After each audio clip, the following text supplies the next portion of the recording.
حضرت ابو ہریرہ رضی اللہ تعالیٰ عنہ نے فرمایا کہ ایک اعرابی کھڑے ہو کر مسجد میں پیشاب کرنے لگا تو لوگ اس پر جھپٹنے لگے۔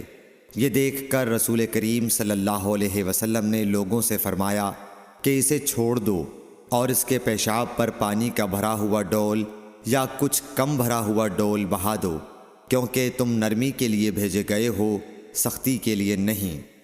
صحیح بخاری حدیث نمبر 220۔ ایک دیہاتی شخص آیا اور اس نے مسجد کے ایک کونے میں پیشاب کر دیا۔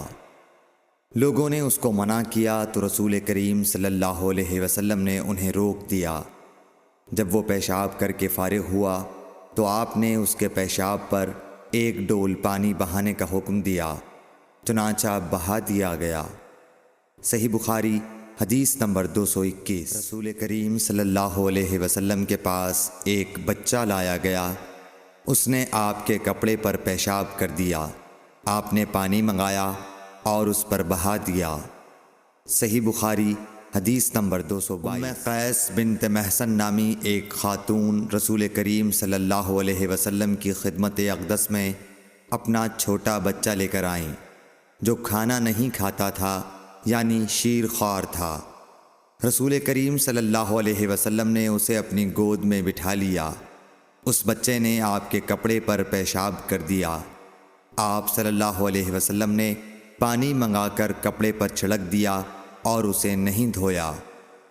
صحیح بخاری حدیث نمبر 223۔ حذیفہ رضی اللہ تعالیٰ عنہ روایت کرتے ہیں کہ نبی کریم صلی اللہ علیہ وسلم کسی قوم کی کوڑی پر تشریف لائے، پس آپ صلی اللہ علیہ وسلم نے وہاں کھڑے ہو کر پیشاب کیا، پھر پانی منگایا۔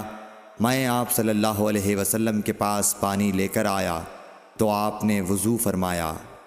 صحیح بخاری حدیث نمبر 224۔ حذیفہ رضی اللہ تعالیٰ عنہ کہتے ہیں کہ ایک مرتبہ میں اور رسول کریم صلی اللہ علیہ وسلم جا رہے تھے کہ ایک قوم کی کوڑی پر جو ایک دیوار کے پیچھے تھی پہنچے، تو آپ اس طرح کھڑے ہو گئے جس طرح ہم تم میں سے کوئی شخص کھڑا ہوتا ہے۔ پھر آپ نے پیشاب کیا اور میں ایک طرف ہٹ گیا۔ تب آپ نے مجھے اشارہ کیا تو میں آپ کے پاس پردے کی غرض سے آپ کی ایڑیوں کے قریب کھڑا ہو گیا، یہاں تک کہ آپ پیشاب سے فارغ ہو گئے۔ بوقت ضرورت ایسا بھی کیا جا سکتا ہے۔ صحیح بخاری حدیث نمبر 225۔ ابو موسیٰ اشعری پیشاب کے بارے میں سختی سے کام لیتے تھے اور کہتے تھے کہ بنی اسرائیل میں جب کسی کے کپڑے کو پیشاب لگ جاتا تو اسے کاٹ ڈالتے۔ ابو حذیفہ کہتے ہیں کہ کاش وہ اپنے اس تشدد سے رک جاتے، کیونکہ رسول اللہ صلی اللہ علیہ وسلم کسی قوم کی کوڑی پر تشریف لائے اور آپ نے وہاں کھڑے ہو کر پیشاب کیا۔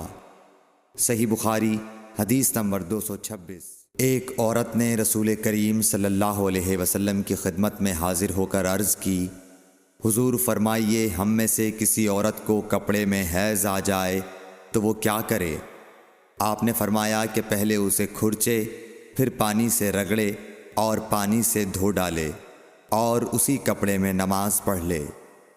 صحیح بخاری حدیث نمبر 227۔ ابو حبیش کی بیٹی فاطمہ رسول اللہ صلی اللہ علیہ وسلم کی خدمت میں حاضر ہوئی اور اس نے کہا کہ میں ایک ایسی عورت ہوں جسے استحاضہ کی بیماری ہے، اس لیے میں پاک نہیں رہتی، تو کیا میں نماز چھوڑ دوں؟